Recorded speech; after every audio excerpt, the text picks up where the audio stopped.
Hello, Dawgpound South campers. This is the Cleveland Browns Dawgpound South podcast, part of the Fanatical Elves Network, part of the Fans First Sports Network, brought to you by Hemisphere Coffee. I'm your host, Steve Gill. Well, we have now entered the portion of the Browns program where everything shuts down for about a month, and we get stories about nonsense for 4 weeks. The training camp dates were announced. July 18th for the rookies and younger players, and then the 22nd for the veterans. So, like I said, that's 22nd. That's a month from today. And then we'll be knee deep in training camp. Until then, let's hope our last draft pick takes the foot off the gas pedal a little bit. Now, I've seen a lot of stories about the people who don't like Shedeur Sanders. They should just cut him. Cut him now. Cut him. No, they're not going to do that. They are hopefully going to teach the young man that that he needs to ease up a little bit. This time of year, news about players usually isn't good news. So let's if this is the worst thing that's going to happen to the Browns for the next month, then I'm fine. The kid's young. He went 100 miles. I've gone 100 miles an hour before. Come on. So, hey, no drugs were found in the car. No guns were found in the car. So he's learning from his mistakes. Now, before you sit there, typical Sanders fan. I am not a Shedeur Sanders fan. Never was. I think that the where they drafted him was incredibly great value.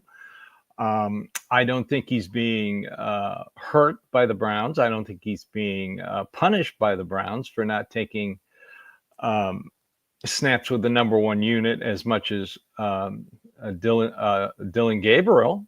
I just think it's just a simple fact that in college, Dillon Gabriel had to learn 3 different offenses, and each offense was very, very extensive.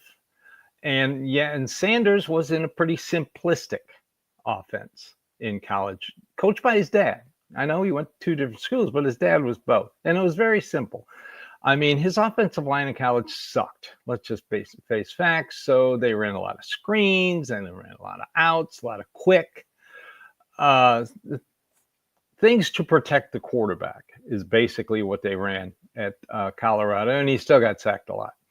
It was very simplistic. You see Travis Hunter, the number 2 draft pick overall. There were reports out of Jacksonville when he showed up. He didn't know how to run a route because that's what he wasn't required to run pass routes at Colorado. And besides, he spent most of his time in defensive meetings and then in offensive meetings. So your number one, you're running a simple offense.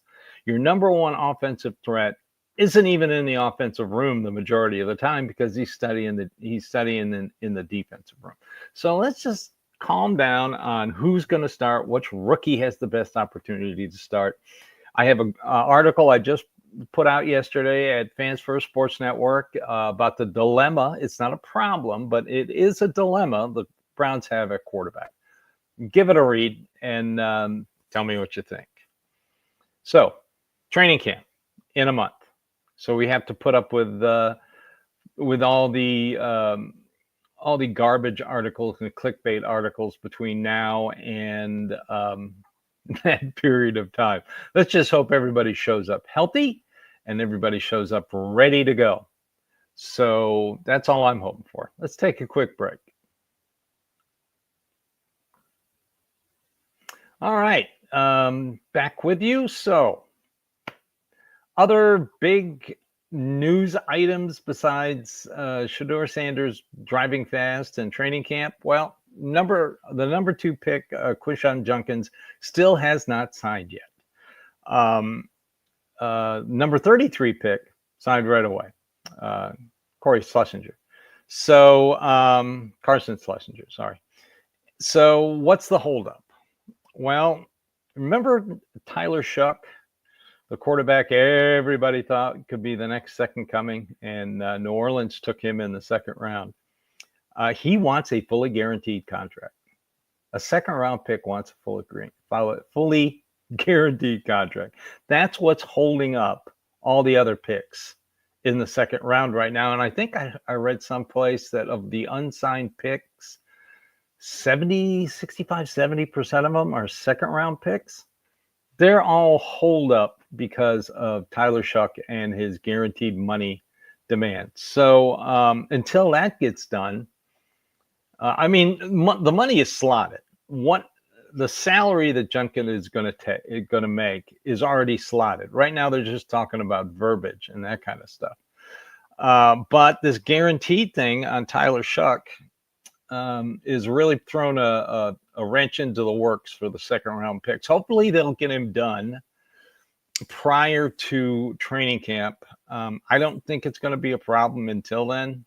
I have a feeling the Saints and Shuck camp will work this out. So we'll wait and see on that. What else can we discuss here? Well, the stadium issue is now going to go to court. They're trying to decide if they can, if it's going to be a federal court or state court. I see that the politicians who don't like this idea are still whining about the unclaimed funds. As I mentioned before, the state and Cuyahoga County has taken money from that unclaimed fund previously. So if you didn't have a problem with taking the money then, why do you have all of a sudden have the problem taking now? Last year, it took in like $500 million and only a third of it was claimed, $149 million. So at that natural progression moving forward, there's always going to be money in the unclaimed funds. And the Browns will pay it back. That's part of the deal. I see no problem. My biggest problem with this is Cleveland politicians could have taken care of this and got money from a billionaire to revitalize downtown Cleveland.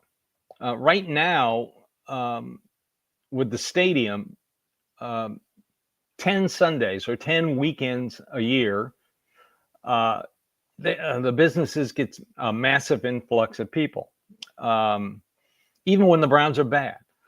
So what happens the rest of the time? Now, what you would want is Jimmy has some money to help develop downtown so people come downtown every day and spread it out over the entire year.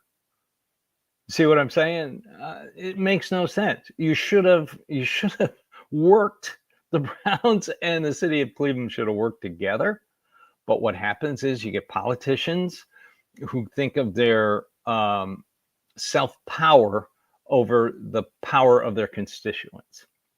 So if you live in Cleveland and you're watching this, call your rep and say, look, stop this nonsense. Why haven't you done anything in downtown Cleveland in 30 years? I mean, businesses will find a way to survive this. So because that's what smart businessmen do. In Nashville, you've got a couple bar owners. Well, you got them.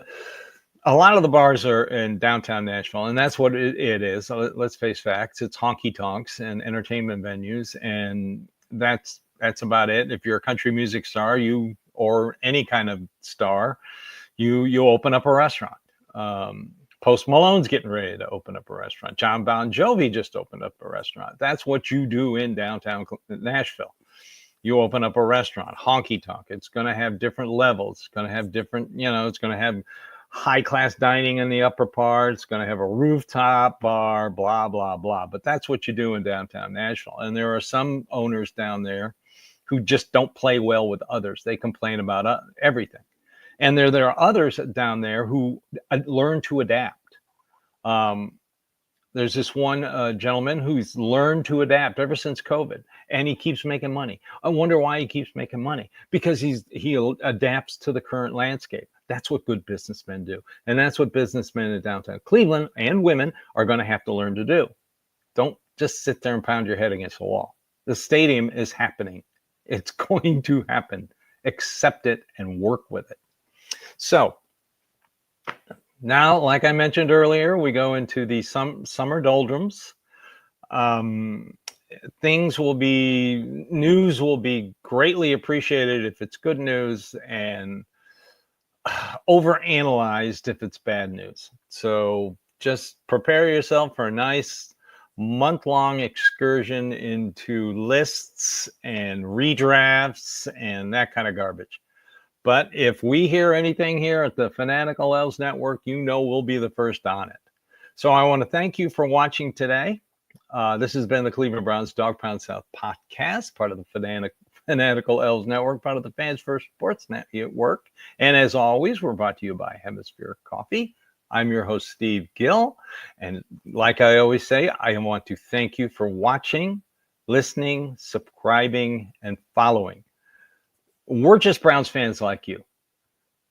And we have an opinion, well, just like you have an opinion. So thank you again. And everybody, go Browns.